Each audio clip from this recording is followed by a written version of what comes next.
आइए हम लोग भौतिक एवं रासायनिक परिवर्तन पाठ के अभ्यास प्रश्नोत्तरी को देखें। देखिए पहला प्रश्न है, निम्नलिखित में सही विकल्प पर सही का निशान लगाइए। मैंने यहाँ केवल आंसर लिखा है, आपके यहाँ बोर्ड पे क्वेश्चन दिखाई पड़ रहा है। 1 नंबर कहता है भौतिक परिवर्तनों में क है पदार्थ की रचना में परिवर्तन होता है, ख नया पदार्थ बन जाता है, ग कोई परिवर्तन नहीं होता, घ केवल भौतिक गुणों में परिवर्तन होता है। हम लोग जानते हैं कि भौतिक परिवर्तन में केवल भौतिक गुणों में परिवर्तन होता है, तो हम लोगों ने घ, हमारा आंसर होगा घ, केवल भौतिक गुणों में परिवर्तन होता है, और इसमें हम लोग टिक मार देंगे। 2 नंबर देखा जाए एक, निम्नलिखित में कौन सा परिवर्तन उत्क्रमणीय है। क में कहता है दूध का फट जाना। देखिए फटे हुए दूध से फिर दूध नहीं मिल सकता। दूध का दही बनना, दही से मक्खन निकालना, और घ नंबर है घी का पिघलना। देखिए घी पिघल गया, फिर जम जाएगा तो फिर वो जम जाएगा, तो वो हो जाएगा हमारा भौतिक परिवर्तन। इसलिए उत्तर हमारा होगा घी का पिघलना। ये हम लोग सही मार देंगे। फिर 3 नंबर देखिए, निम्नलिखित में कौन सा रासायनिक परिवर्तन है। कोयले को पीसकर चूर्ण बनाना। देखिए कोयले में कोई अंतर नहीं आया है। कांच की बोतल का टूटना, उसके रासायनिक गुण में कोई परिवर्तन नहीं। कपड़े का फटना, उसके रासायनिक गुण में परिवर्तन नहीं हुआ। लेकिन कागज का जल जाना रासायनिक अभिक्रिया हो गई, इसलिए ये रासायनिक परिवर्तन होगा। तो हमारा उत्तर होगा घ, कागज का जलना। इसमें हम लोग टिक मारेंगे।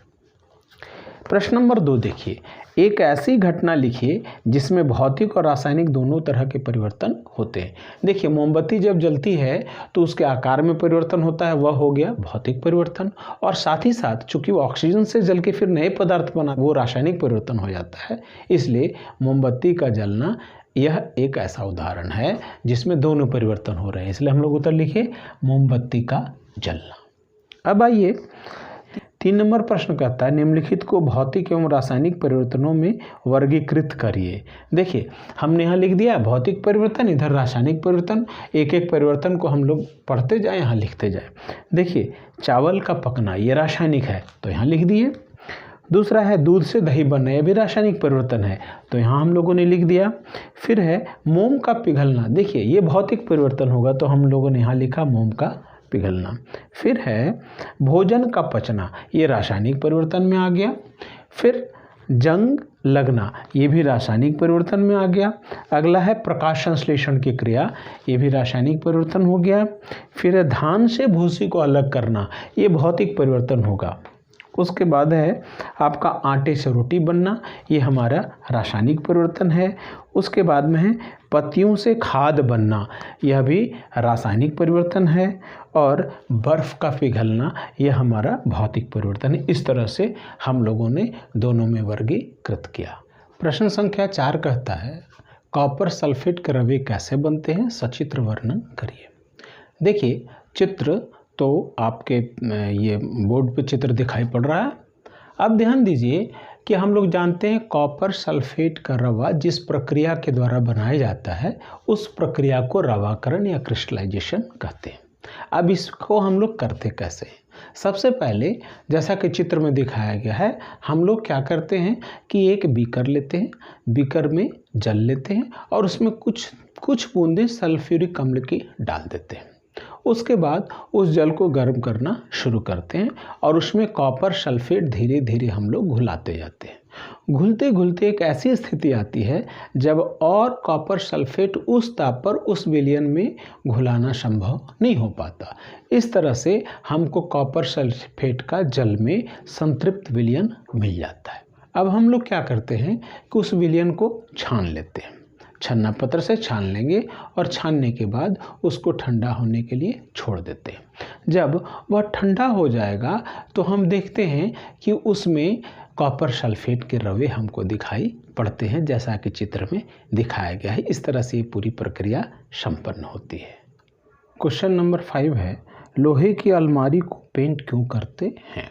देखिए लोहे की अलमारी को हम लोग पेंट इसलिए करते हैं ताकि उसमें जंग नहीं लगे, तो उसी को हमने लिखा लोहे की अलमारी को जंग लगने से बचाने के लिए पेंट करते हैं। अब है नेक्स्ट क्वेश्चन, समझाइए कि रेगिस्तानी क्षेत्रों की अपेक्षा समुद्री क्षेत्रों में लोहे की वस्तुओं में जंग क्यों लगता है। देखिए, हम लोग जानते हैं कि जंग लगने के लिए नमी चाहिए, ऑक्सीजन चाहिए, दोनों चीज़ें चाहिए। अब समुद्री क्षेत्र में नमी अधिक होती है, इसके कारण जंग अधिक तेज़ी से लगता है।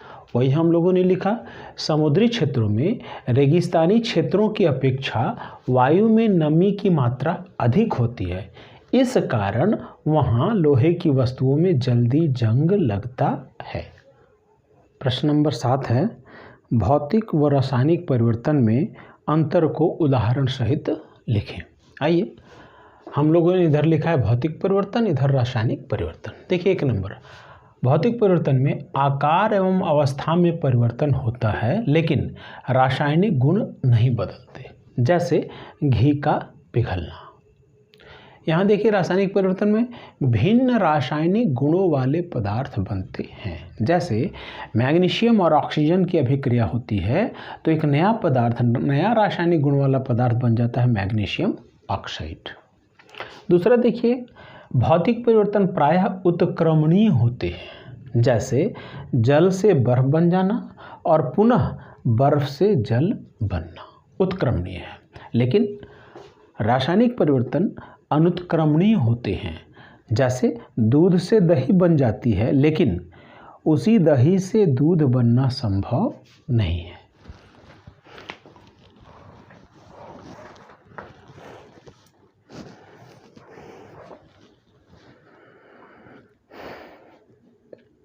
प्रश्न नंबर 8 में है, निम्नलिखित परिवर्तनों के एक एक उदाहरण दीजिए। आइए, पहला है तीव्र परिवर्तन, जैसे रसोई गैस का जलना।